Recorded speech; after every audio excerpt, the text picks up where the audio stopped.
جب نمرود نے ظلم و ستم کی انتہا کر دی تھی تو حضرت سیدنا ابراہیم علیہ السلام آپ کو پھر وحی ہوئی اور آپ نے اپنا شہر جہاں پر آپ پیدا ہوئے تھے، جہاں پر آپ کی پرورش ہوئی تھی، وہاں سے آپ ہجرت کر کے اپنے چچا ہاران کے گھر مقام حران پر پہنچے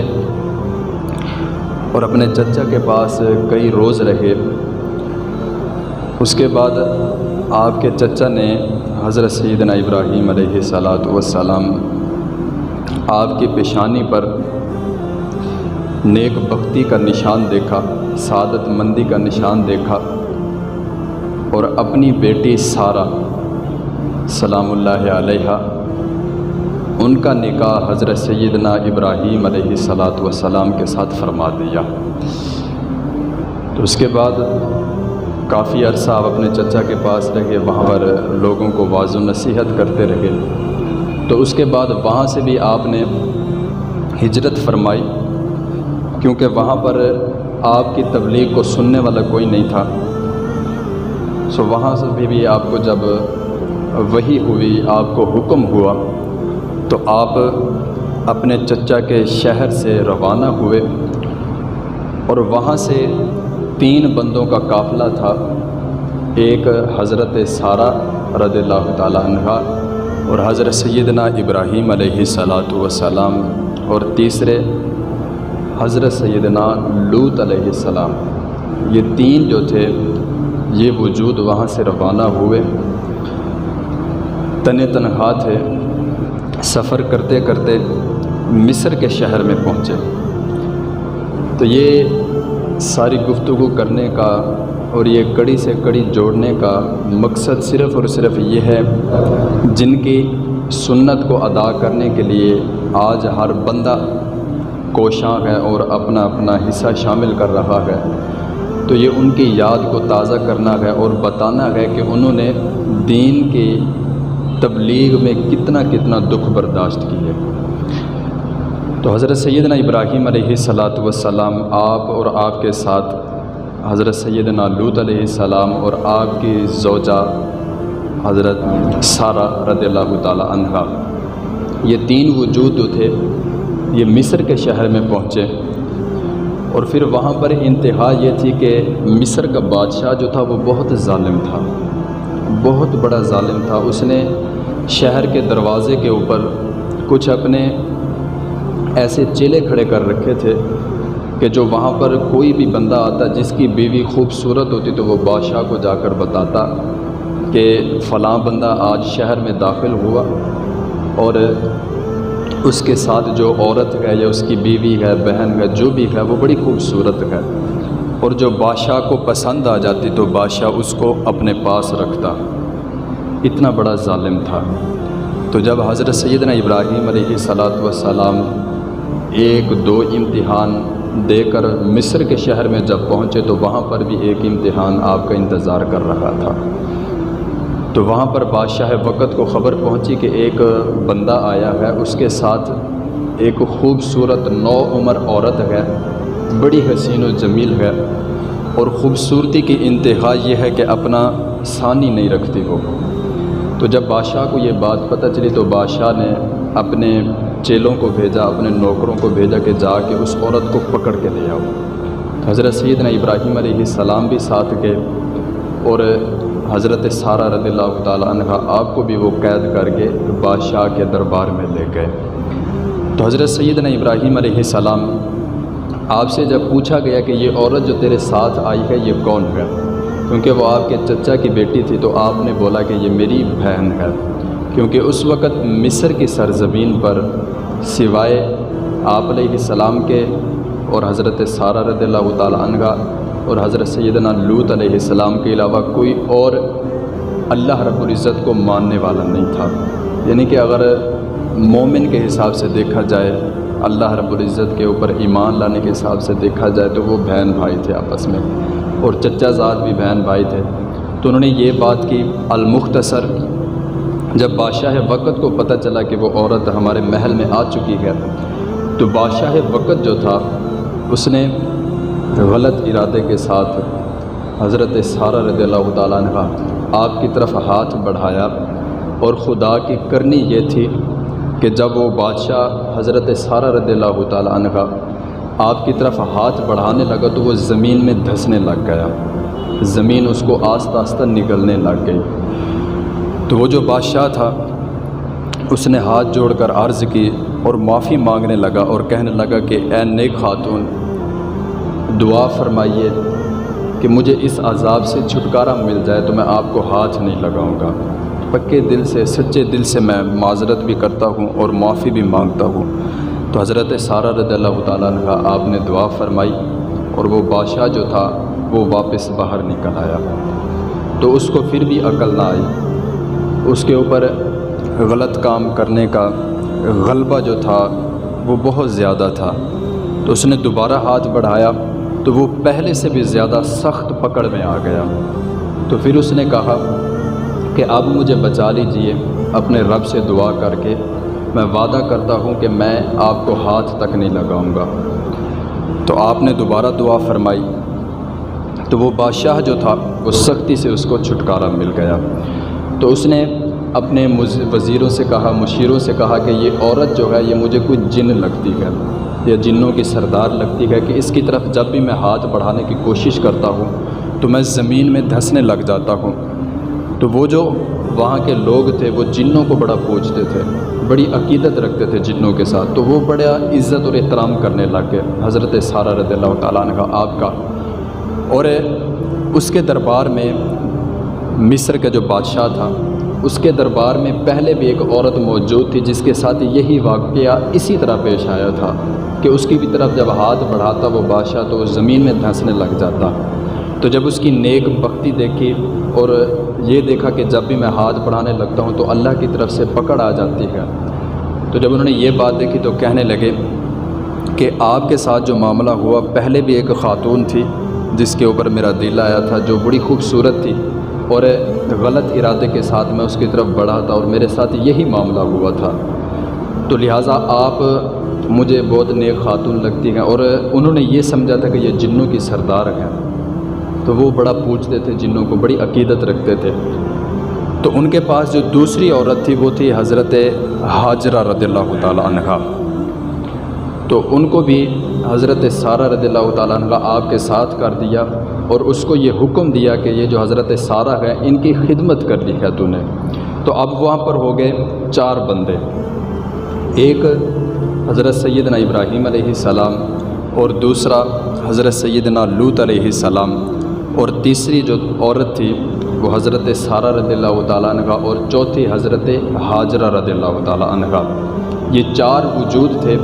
اور ان کو بادشاہ مصر نے کہا کہ مصر سے ان کو باہر بھگا دو، ان کو یہاں اس مصر میں اس شہر میں رہنے کی اجازت نہیں۔ تو ان کو وہاں سے باہر نکال دیا گیا۔ تو آپ سفر کرتے کرتے فلسطین میں جا پہنچے جہاں پر آج مسجد اقصیٰ ہے۔ فلسطین کے شہر میں پہنچے تو خیر فلسطین کے جو لوگ تھے وہ بڑے نیک تھے اور نرم مزاج لوگ تھے۔ جب انہوں نے دیکھا کہ کچھ نیک ہستیاں ہمارے پاس آئی ہیں تو انہوں نے کافی زمینیں اور کافی مال و دولت آپ علیہ السلام کے حوالے کیا۔ تو حضرت سیدنا ابراہیم علیہ السلام فلسطین کی سرزمین پر واعظ و نصیحت کرنے لگ گئے، تبلیغ کرنے لگ گئے، اور حضرت سیدنا لوط علیہ السلام کو کسی اور مقام پر بھیج دیا۔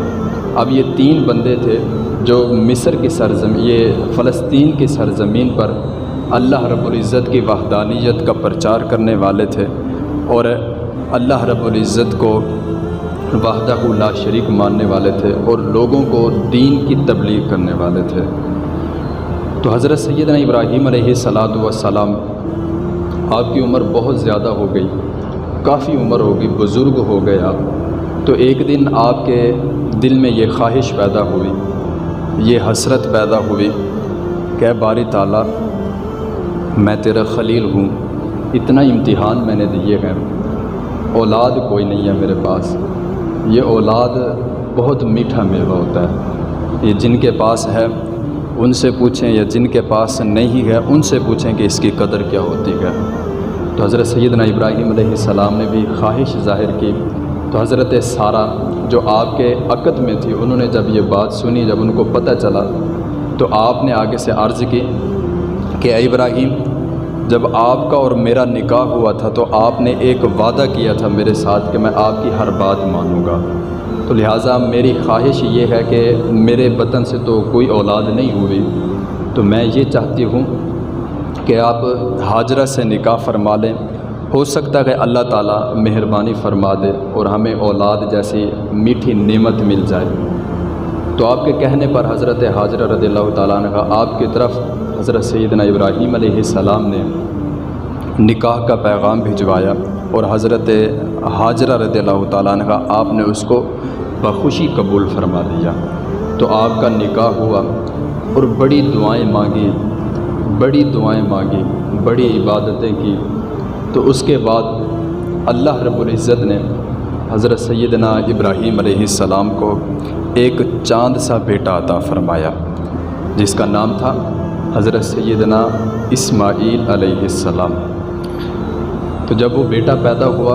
تو حضرت سیدنا ابراہیم علیہ السلام اس غرض سے کہ میں نے اپنی پہلی بیوی سے یہ وعدہ کیا تھا کہ میں آپ کی ہر بات مانوں گا، آپ کو کوئی تکلیف نہیں آنے دوں گا، کوئی غم نہیں پہنچنے دوں گا آپ کو۔ تو حضرت سیدنا ابراہیم علیہ السلام اپنے بیٹے کو اٹھاتے بھی نہیں تھے اور ان کے پاس بھی نہیں جاتے تھے کہ کہیں میری پہلی بیوی کے دل میں یہ بات نہ آ جائے کہ ان کا پیار اور محبت بڑھنے لگ گیا۔ تو ایک بیٹا جو اتنا عرصے کے بعد ملا، اور قدرت کی کرنی ایسی کہ اس کو اٹھا بھی نہیں سکتے تھے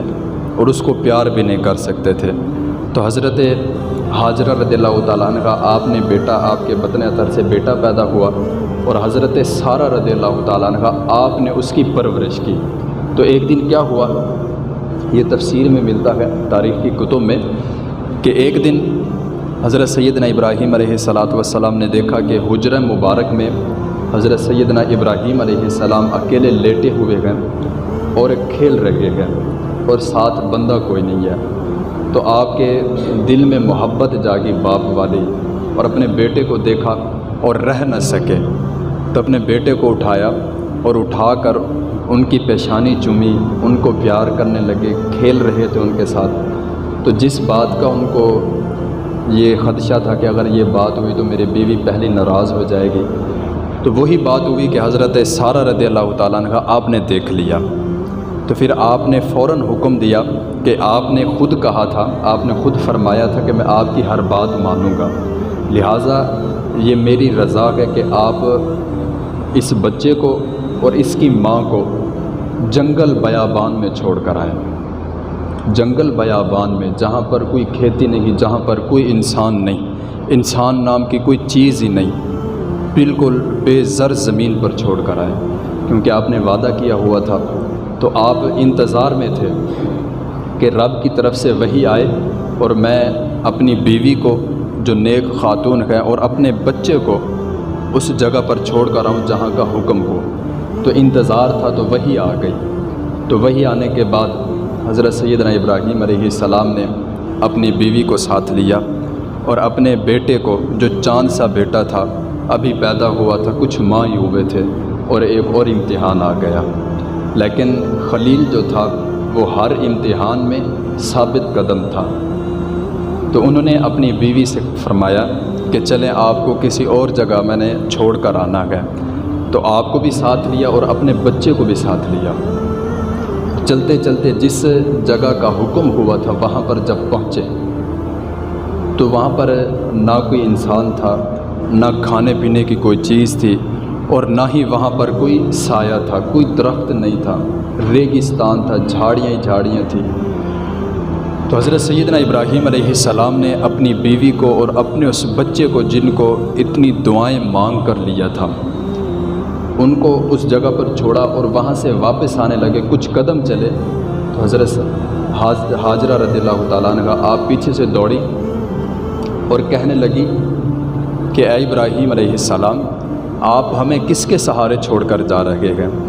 آپ ہمیں کس کے حوالے کر کے جا رہے ہیں؟ یہاں پر نہ کوئی سایہ ہے، نہ پانی ہے، نہ کھانے پینے کی کوئی چیز ہے، نہ ہی یہاں پر کوئی جاندار چیز ہے کہ جس کے سہارے آپ ہمیں چھوڑ کر جا رہے ہیں۔ تو حضرت سیدنا ابراہیم علیہ السلام خاموش رہ گئے۔ تو حضرت حاجرہ رضی اللہ تعالیٰ عنہ آپ آگے سے پوچھنے لگے، سوالن عرض کرنے لگی کہ کیا یہ میرے رب کا فیصلہ ہے؟ کیا یہ میرے رب کا حکم ہے کہ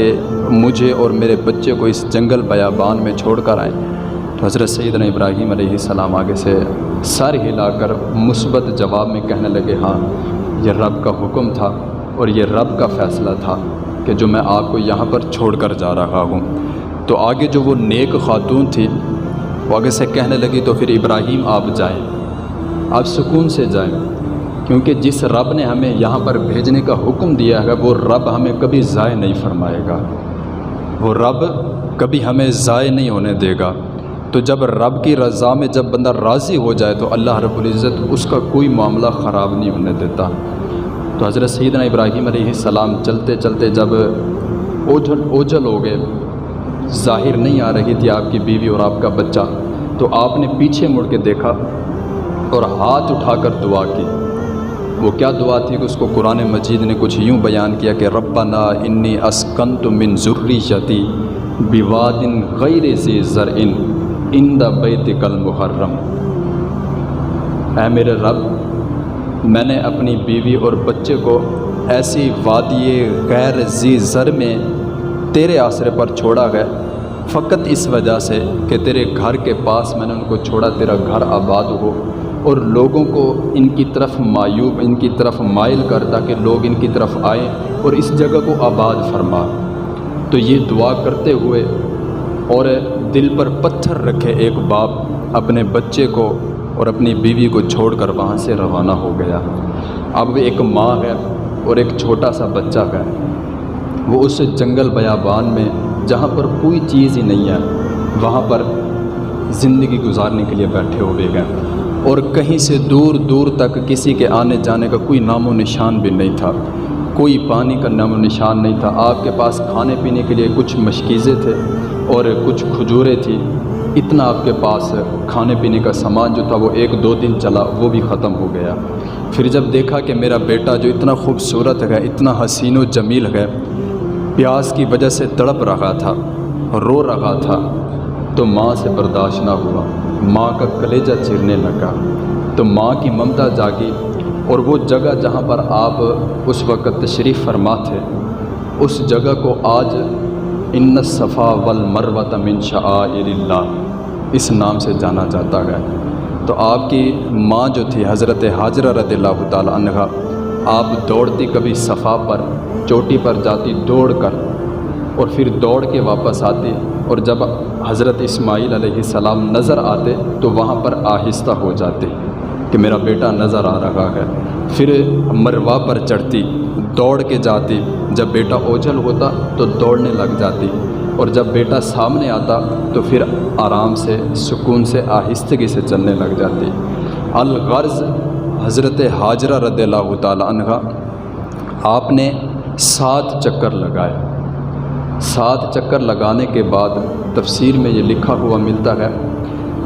کہ حضرت سیدنا ابراہیم علیہ السلام جس جگہ پر آپ کو چھوڑ کر گئے تھے، جہاں پر پانی کا نام و نشان تک نہیں تھا،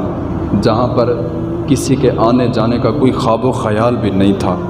وہاں پر جب آپ نے دیکھا کہ آپ کا بیٹا لیٹا ہوا تھا اور ایڑیاں رگڑ رہا تھا، ایک قول کے مطابق ملتا ہے کہ سامنے حضرت سیدنا جبرائیل علیہ السلام کھڑے تھے اور انہوں نے وہاں سے ایڑی مار کر یا کوئی جو ان کے پاس چیز تھی وہ مار کر وہاں سے پانی نکالا۔ اور جو دوسری روایت ملتی ہے جو زیادہ مشہور ہے، جو سکہ ہے، وہ یہ ہے کہ حضرت سیدنا اسماعیل علیہ السلام نے اپنی ایڑیاں رگڑ رگڑ کر زمین سے پانی نکال لیا تھا،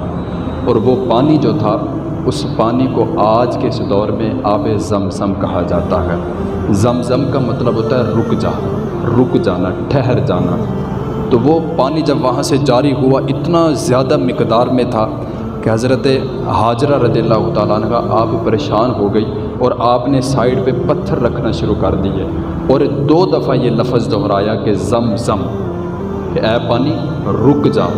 ٹھہر جا یہاں پر۔ تو آپ نے اس کو محدود کر دیا، جس وجہ سے آج اس کو آب زمزم کہا جاتا ہے۔ تو جب بندہ اللہ کی رضا میں راضی ہو جاتا ہے، جب بندہ اپنے آپ کو اللہ کے سپرد فرما دیتا ہے، اللہ کے سپرد کر دیتا ہے، پھر اللہ رب العزت ارشاد فرماتا ہے کہ اے میرے بندے، جب تو میری رضا میں راضی ہو گیا،